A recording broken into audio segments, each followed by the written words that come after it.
आज के इस लेक्चर में हम लोग डिस्कस करने वाले हैं जॉन डन के द्वारा लिखी गई एक पोएम को जिसका नाम है गुड मोरो। आप लोगों को ये नाम देखने में बड़ा ही अजीब लग रहा होगा, लेकिन जॉन डन ने इस नाम को ओल्ड इंग्लिश से लिया है। इसका मतलब है गुड मॉर्निंग। शुरू करने से पहले मैं आप लोगों को इस पोएम के बारे में कुछ बातें बता देता हूं जो आप लोगों को जान लेनी चाहिए। द गुड मोरो जो है एक पोएम है जिसे लिखा है किसने? जॉन डन ने लिखा है और इसको पब्लिश कराया गया था 1633 में। देखिए जॉन डन की जो डेथ हुई थी वो 1631 में हुई थी। इनकी डेथ के 2 साल बाद ही इनके मैक्सिमम वर्क जो थे वो पब्लिश हुए थे और एक कलेक्शन के अंदर इनकी इस पोएम को पब्लिश कराया गया था जिसका नाम है सॉन्ग्स एंड सोनेट्स। ये कलेक्शन का नाम है, आप लोगों को याद रखना है। इसके अलावा दोस्तों आप लोगों को मैं बता देना चाहता हूं कि 21 लाइनों का प्रयोग जॉन डन ने इसमें किया है, मतलब 21 लाइनों में इस पोएम को लिखा है और इन्हें 3 स्टैंजा के अंदर 3 स्टैंजास के अंदर डिवाइड किया है। हर एक स्टैंजा के अंदर आप लोगों को 7 लाइंस देखने के लिए मिलेंगी।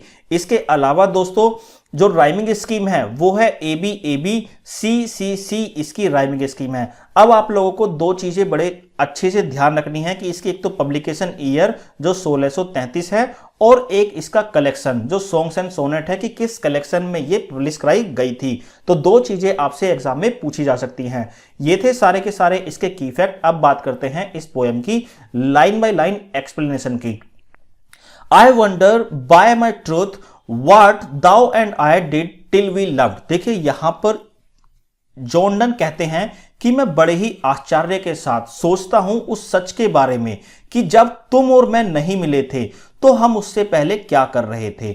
जॉन डन जब भी ये बात सोचते हैं कि जब तुम और मैं एक लवर नहीं थे तो हम उससे पहले क्या कर रहे थे, उस सच को जानने के बाद जॉन डन जो हो जाते हैं वो वंडर हो जाते हैं, वो आश्चर्यचकित हो जाते हैं। तो यहां पर कुछ क्वेश्चन जॉन डन हमसे पूछते हैं जिनका आंसर वो जानना भी नहीं चाहते। वो कौन से क्वेश्चन है, आइए आगे पढ़ते हैं। Were we not weaned till then, यहां पर वो कहते हैं कि क्या, देखिए वीन का मतलब होता है एक ऐसा छोटा बच्चा जो अभी अपनी मां का दूध ही पीता हो, और वीन यहां पर नोट शब्द का इस्तेमाल हुआ है। तो जॉन डन कहते हैं कि क्या जब हम लवर नहीं थे उससे पहले हम अपनी मां का दूध ही पीते थे, किसी ने हमें अपनी मां का दूध भी नहीं छुड़ाया था, but sucked on country pleasures childishly. देखिए जो रिनेसा के पोएट थे वो इस कंट्री शब्द का इस्तेमाल करते थे सेक्सुअल प्लेजर के लिए। अब यहां पर एक शब्द का इस्तेमाल हुआ है सक्ड का, या शक का करना मतलब है यहां पर चूमा चाटी करना। तो इससे पहले जब हम लवर नहीं थे तो हम लोगों ने ऊपर से ही जो चाइल्डिशली सेक्स होता है उसको, मतलब ऊपर से ही सेक्स की प्लेजर को एंजॉय किया था। और snorted we in the 7 sleepers then, snorted का मतलब है खराटे मारकर सोना, और किसके साथ? 7 स्लीपर्स के साथ। और कहां पर? डैन में। डैन होता है एक गुफा। अब ये 7 स्लीपर्स कौन है? 7 स्लीपर्स जो हैं बाइबल में आप लोगों को एक स्टोरी देखने के लिए मिलेगी जहां पर 7 लोगों का एक ग्रुप है, वो रोमन लोगों से छुपकर एक गुफा में जा छुपते हैं और वहां पर लगभग 300 सालों तक सोते रहते हैं। तो क्या हम उन्हीं के साथ सो रहे थे? तो यहां पर 3 क्वेश्चन जॉन डन करते हैं हमसे जिनका आंसर वो जानना भी नहीं चाहते, और लिटरेचर की लैंग्वेज में हम इसको रिटोरिकल क्वेश्चन के नाम से जानते हैं।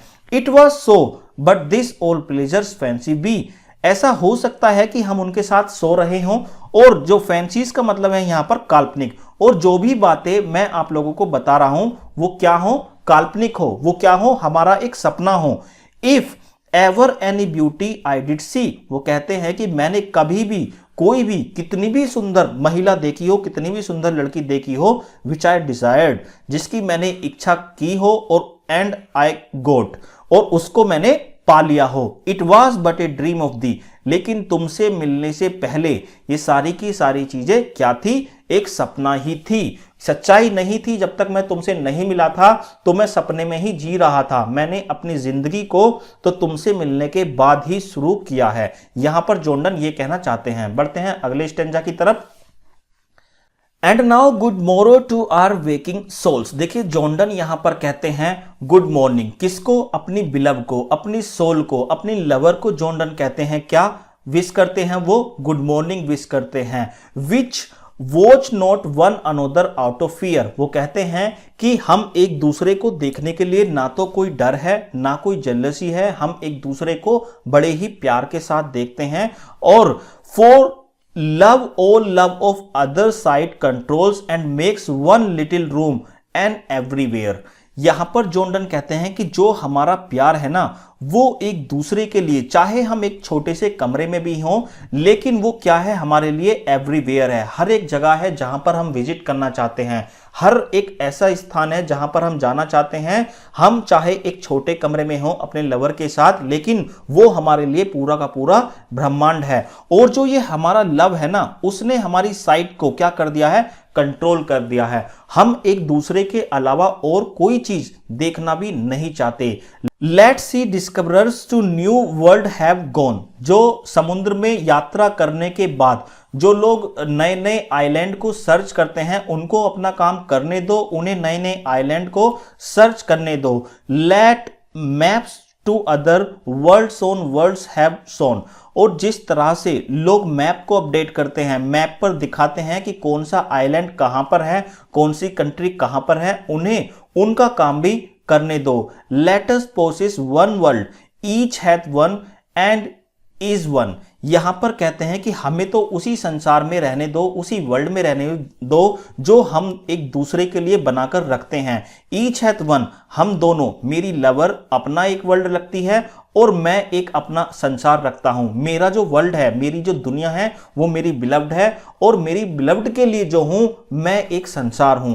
तो हम इस संसार में ही रहना चाहते हैं। जो लोग दूसरा काम कर रहे हैं उन्हें वो काम करने दो, मैं इससे बाहर नहीं निकलना चाहता। माई फेस इन दाइन आई दाइन इन माइन अपीयर्स। यहां पर जॉन डन कहते हैं कि यदि मैं अपनी बिलव्ड की आंखों में देखता हूं और वो मेरी आंखों में देखती है तो हमें क्या दिखता है, एक दूसरे का रिफ्लेक्शन दिखता है। And true plain hearts do in the faces rest. और जो हमारे दिल में है, जो भी हमारे दिल में है वो साफ साफ हमारे फेस पर झलकता रहता है। जब भी हम एक दूसरे की आंखों में देखते हैं तो हमारी सच्चाई कहां पर झलकती है, हमारे चेहरे पर झलकती है। हमें और कहीं देखने की जरूरत नहीं है, हमारी सच्चाई हमारे चेहरे पर ही झलकने लग जाती है। Where we can find two better hemisphere. देखिए हेमिस्फीयर का मतलब है यहां पर ग्लोब, कि हम कहां पर दो बेटर ग्लोब को पा सकते हैं, दो बेटर दुनियाओं को पा सकते हैं विदाउट शार्प नॉर्थ। जहां पर नॉर्थ की ठंड नहीं हो, जहां पर जो नॉर्थ की ठंड है वो नहीं हो, विदाउट डिक्लेइंग वेस्ट। और जहां पर जो सूर्य छिपने के समय जो अंधेरा होता है जहां पर वो ना हो। तो ऐसे वर्ल्ड को हम कहां पर फाइंड कर सकते हैं, व्हाटएवर डाइस, जो कुछ भी इस संसार में मर जाता है, नष्ट हो जाता है, डिस्ट्रॉय हो जाता है, वाज नॉट मिक्स्ड इक्वली। वो जो है पूरी तरह से एक दूसरे में मिक्स्ड नहीं होता। वो एक दूसरे की चीजों में जो दो चीज है वो आपस में सही से मिक्स्ड नहीं होती, इक्वली मिक्स नहीं होती। If our two loves be one. और यहां पर कहते हैं जो हम दोनों का प्यार है ना वो तो इस तरह से मिक्स हो गया है। और दाउ एंड आई, तुम और मैं, लव सो अलाइक, वो मिलकर इस तरह से मिक्स होकर वो परफेक्टली क्या हो गया है, मैच हो गया है। उसमें कोई भी कमी नहीं है। जो चीज इस संसार में मिक्स सही से नहीं होती वो मर जाती हैं, डिस्ट्रॉय हो जाती हैं। लेकिन हम दोनों का जो शरीर है, हम दोनों का प्यार है, वो इस तरह से मिक्स हो चुका है that none do slacken none can die, जिसकी पावर अब कभी भी कम नहीं हो सकती और ना ही वो कभी मर सकता है। तो यहां पर जॉन डन कहना चाहते हैं कि जो हमारा प्यार है वो पूरी तरह से एक दूसरे मिक्स हो चुका है, ना वो कभी कम होगा और ना ही वो कभी खत्म होगा। आई होप ये पोएम आप लोगों को समझ में आई होगी। मिलते हैं अगले लेक्चर में, तब तक के लिए जय हिंद।